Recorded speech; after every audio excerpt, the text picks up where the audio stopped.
Assalamualaikum warahmatullahi wabarakatuh. Kembali lagi di channel saya, Heru Agustian. Halo sobat semua, apa kabar? Semoga sobat semua dalam keadaan yang baik-baik saja dan tetap semangat. Baiklah sobat, pada kesempatan video kali ini saya akan menyampaikan informasi penting terkait bantuan UMKM di tahun 2021. Nah, di sini banyak sekali teman-teman yang menemui hal seperti berikut. Saat kita mengecek e-form BRI kita yang sudah lolos di tahun 2020 hijau seperti ini dan terdaftar sebagai penerima BPUM ya. Akan tetapi awal bulan April 2021 kita cek lagi, banyak yang menjadi seperti ini, menyatakan bahwasanya KTP kita tidak terdaftar sebagai penerima BPUM di tahun 2021 ini. Nah, selanjutnya banyak sekali postingan di Facebook ya yang menanyakan hal tersebut, dimana dari lolos kok menjadi tidak lolos. Padahal banyak sekali postingan yang menyatakan juga tanpa harus daftar di BPUM tahun 2021 ini.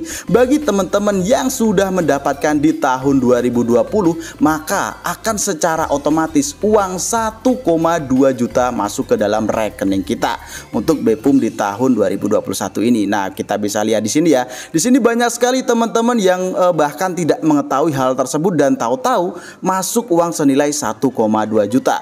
Apakah benar tanpa harus daftar BPUM di tahun 2021, apabila kita telah menerima di tahun 2020 akan secara otomatis mendapatkan 1,2 juta dari program BPUM 2021. Nah, di sini nanti akan saya ulas secara lengkap dan di sini saya juga telah mengantongi data dari lapangan dan juga saya mendapatkan informasi yang valid juga tentunya dari pihak Bank BRI.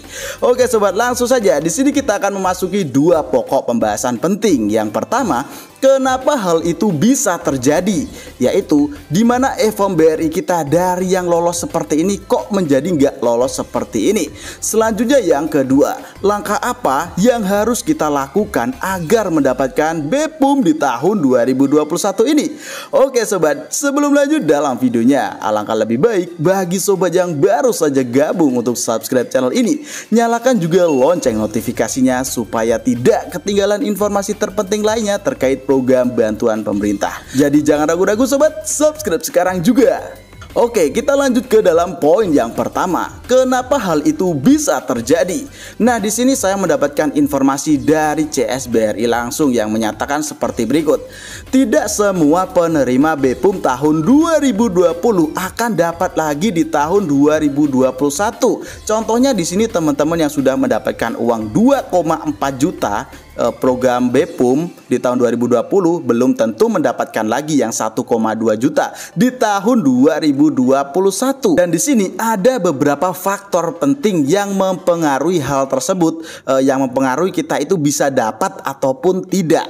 Nah, langsung saja ada dua faktor yang perlu kita perhatikan. Langsung yang poin pertama, yaitu syarat umum.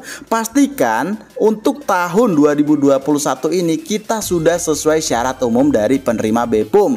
Contohnya yang pertama WNI, yang kedua memiliki NIK, nomor 3 memiliki usaha mikro, nomor 4 bukan ASN TNI maupun Polri serta pegawai BUM maupun BUMD. Selanjutnya yang nomor 5 tidak sedang menerima kredit atau pembiayaan dari perbankan dan KUR.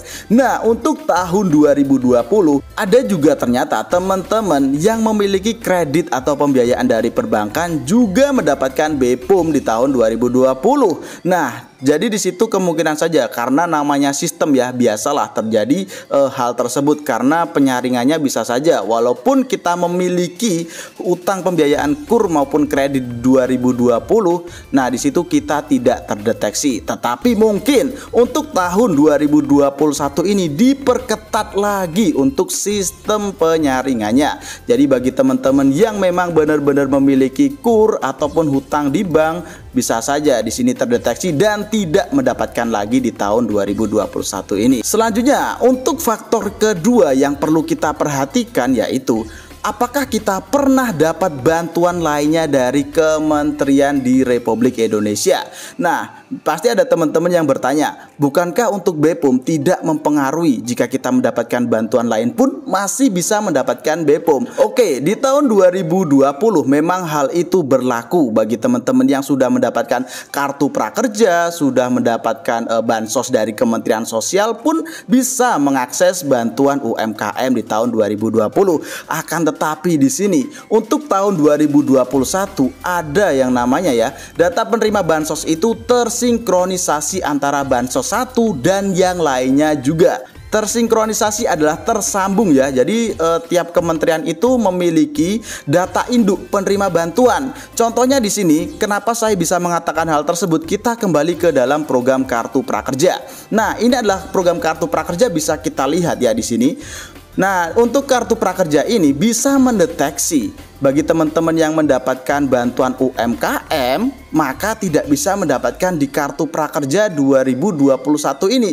Dan hal itu bisa saja terjadi dan kemungkinannya besar sekali bagi teman-teman yang mendapatkan bantuan lain seperti bantuan Kementerian Sosial, bantuan Kartu Prakerja, tidak bisa mengakses bantuan UMKM. Tetapi semua kembali lagi karena di sini disaring oleh sistem. Bisa saja ya teman-teman yang sudah mendapatkan bantuan dari Kementerian Sosial pun mengakses lagi untuk bantuan UMKM. Di sini saya tidak hanya berbicara tanpa bukti data, karena di sini untuk Kartu Prakerja ini situs resminya dan kita bisa lihat di sini ada sinkronisasi tidak hanya di bantuan UMKM, tetapi juga bantuan dari Kementerian Sosial pun terintegritas di sini sobat. Jadi sudah ada sinambung data antara penerima bantuan sosial dari satu kementerian satu ke yang lainnya itu ada hubungannya. Nah, jadi di sini bisa saja mempengaruhi hal tersebut. Dan hal tersebut bisa saja berlaku di bantuan UMKM 2021 ini. Bagi teman-teman yang sudah mendapatkan bantuan di Kementerian Sosial, bantuan Kartu Prakerja, bantuan Kemenaker seperti BPJS, bantuan dari Kemendikbud pun bisa menyebabkan kita agak susah untuk mengakses bantuan UMKM di tahun 2021 ini. Tetapi semua kembali lagi di sini karena disaring oleh sistem sobat. Jadi kita tetap saja mencoba. Nah, karena pada dasarnya di sini ya, langkah yang harus kita lakukan agar dapat BPOM, walaupun kita tahu peluangnya kita kecil sekali karena telah mendapatkan bantuan di kementerian yang lain, kita tetap mencoba. Tidak ada salahnya, sobat. Nah, contohnya di sini kita bisa mendaftarkan diri kita secara online maupun offline. Online kita bisa mengisi di form ya. Lalu untuk offline kita bisa datang langsung ke Dinas Koperasi dan UKM di mana sobat tinggal. Nah, untuk videonya cara daftar telah saya upload, sobat bisa cek di channel saya, sobat. Untuk linknya nanti saya masukkan dalam kolom deskripsi. Karena di sini yang pertama kali wajib kita lakukan agar bisa mendaftarkan diri di bantuan UMKM 2021 yaitu datang ke Dinas Koperasi dan UKM kabupaten masing-masing apabila dinas kabupaten kita itu belum meluncurkan link pendaftaran. Setidaknya kita harus mendapatkan informasi terlebih dahulu. Oke sobat, sekian ya informasi dari saya. Mudah-mudahan informasi ini dapat bermanfaat untuk sobat semua. Dan ingat sobat, jangan lupa untuk subscribe channel ini, nyalakan juga lonceng notifikasinya, like video ini dan share pada teman-teman kalian. Jika ada pertanyaan silahkan masukkan dalam kolom komentar ataupun bisa langsung DM ke Instagram saya. Untuk link saya masukkan dalam kolom deskripsi. Baiklah sobat, saya akhiri. Wassalamualaikum warahmatullahi wabarakatuh.